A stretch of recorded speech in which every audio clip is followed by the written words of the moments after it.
मख्तल हलके की सतह मुस्लिम अक़लियतों की जान है। रियासती वज़ीर दाखिला महमूद अली, मख्तल एमएलए चिट्टिम राम मोहन रेड्डी, अक़लियती कॉरपोरेशन के चेयरमैन इम्तियाज इब्राहिम और एमआईएम कायदीन और मख्तल हलके के अक़लियती भाइयों ने इस प्रोग्राम में शिरकत की। उन्होंने कहा कि अक़लियती गुरुकुलों और शादी मुबारक के साथ साथ तरक्की हुई है और बहुत से फलाही काम हुए हैं। अक़लियतों के तहफ़्फ़ुज़ के लिए अक़लियती बंधु जैसे प्रोग्राम चलाए जा रहे और कांग्रेस पार्टी 50 साल कांग्रेस के दौरे हुकूमत में अक़लियतों की फलाह व बहबूद के लिए कोई फलाही प्रोग्राम नहीं कर रही। अब केसीआर भी इसी तरह मुसलमानों के तहफ़्फ़ुज़ और उनकी फलाह व बहबूद के लिए पाबंद अहद है। 25 करोड़ है, 575 करोड़। उसके बाद बिहार बताता हूँ, जहाँ मुसलमान ज्यादा तादाद में 1,77,00,000 मुसलमान हैं, उनका बजट 700 करोड़ रुपए। इसके बाद हम सबसे ज्यादा कहा है मुसलमान हिंदुस्तान में उत्तर प्रदेश में। उत्तर प्रदेश में हम 4 करोड़ मुसलमान बसते हैं और वहां का जो बजट है 1,782 करोड़ है। आप बताइए, 4 करोड़ जहाँ मुसलमान है वहाँ 1,782 करोड़ है, यहाँ 50 लाख मुसलमान बसते हैं, वहां का बजट 2,200 करोड़ है। आने वाले टाइम इंशाल्लाह इससे भी ज्यादा करीब करीब तक 3,000 तक करोड़ पहुंचेगा। और एक बात कहता हूँ, हिंदुस्तान का जो बजट है वहां तो मुसलमान हिंदुस्तान में 15 करोड़ है, वैसे तो मुसलमान 20 से 25 करोड़ है। टोटल इसके अंदर 15 करोड़ मुसलमान है, उनका टोटल बजट 3,000 करोड़। तो मेरे भाइयों, मेरे बुजुर्गों से मैं अपील करने आया कि जो बीआरएस पार्टी आपकी घर की पार्टी है। अभी हमारे एमएलए साहब ने कहा हमें दिल्ली जाने की जरूरत नहीं है। आप बुजुर्ग लोग जानते हैं, जब जब चीफ मिनिस्टर को बदलना होता क्या करवाते, फिसादात करवाते। आप देख लीजिए, पुरानी हिस्ट्री निकाल कर देख लीजिए, कौन करते हैं, कौन परेशान होते हैं, मुसलमान। और जब चीफ मिनिस्टर, चाहे वो तेलंगाना का चीफ मिनिस्टर चिन्नाडी साहब हो या ब्रह्मण रेड्डी साहब हो, कोई भी चीफ मिनिस्टर को अगर हटाना चाहते तो फिसादात करवाते थे। आज तेलंगाना बनने के बाद 2014 के बाद किस तरह अमन से, भाईचारगी से यहाँ पर जिंदगी गुजार रहे हैं। और बहुत हम गंगा जमुना तहजीब है। सीएम साहब ने परसों मीटिंग में मुस्लिम उलमा और मुस्लिम भाइयों का शुक्रिया अदा किया, क्योंकि आप जानते हैं मीलादुन नबी और गणेश त्यौहार एक ही दिन था।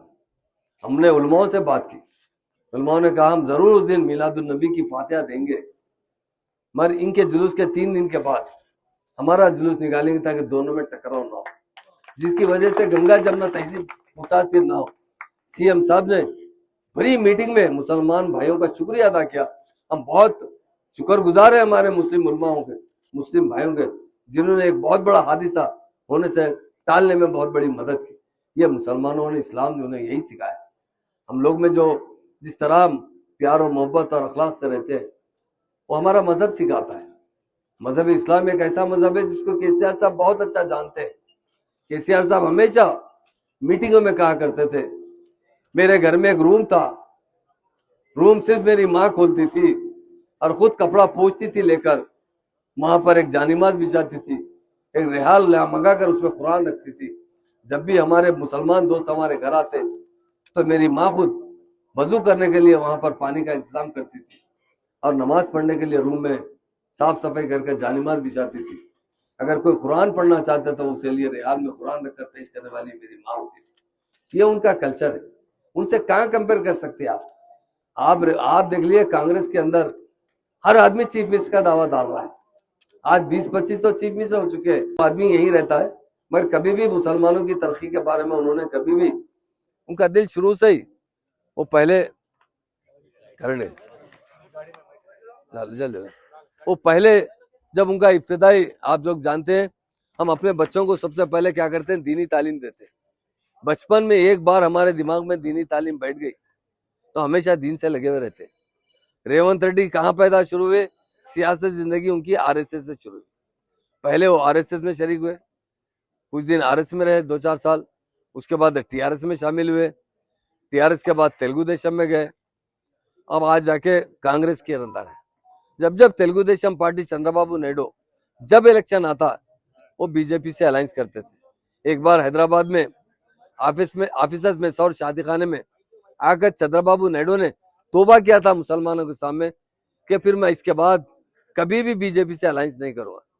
मैं देखिए, नेक्स्ट इलेक्शन आते सबसे पहले रेवंत रेड्डी साहब आगे बढ़कर चंद्रबाबू नायडू को बीजेपी की तरफ ले गए कि नहीं नहीं अभी भी अलायंस करना चाहिए। तो इनका जहन साफ नहीं है हमारे साथ। और कांग्रेस खुद भी हमें सिर्फ डरा डरा के हमसे वोट लेती थी। आज आपको डरने की जरूरत नहीं है, आज आप आराम से जिंदगी गुजार सकते हैं। आज हमारी तरक्की हर शोबे हयात में हम तरक्की कर रहे हैं। मेरे भाइयों से मैं आज अपील करने आया हूं, ये जो ये लोग राहुल गांधी भी आते हैं हैदराबाद में चांद मीनार के पास, कहते हैं अरे बीआरएस बीजेपी एक ही है, इधर कभी मजलिस पे इल्जाम लगाते हैं। अरे मजलिस क्यों जाएंगी बीजेपी के अंदर? गर्दन कटी तो दोनों भी नहीं जाते, ना बीआरएस जाती ना एमआईएम जाती। हम मुसलमानों को चाहने वाले हैं, मुसलमानों की तरक्की देखना चाहते हैं। हम कभी मुसलमान के दुश्मन नहीं है। आप देखिए क्या करते, मोदी साहब बात बात को बोलते हैं मेरा 56 इंच का सीना है। मोदी साहब 56 इंच के सीने की जरूरत नहीं है, 6 इंच का दिल हमारे सीएम साहब का अच्छा है, वो चाहिए हमें, जहाँ से हम तमाम की खिदमत कर सके। इसलिए मेरे भाइयों से कहता हूँ, आज हमारा जो बजट है ना, आप देखिए पिछले 10 साल हमसे पहले कांग्रेस की हुकूमत की 10 साल में उन्होंने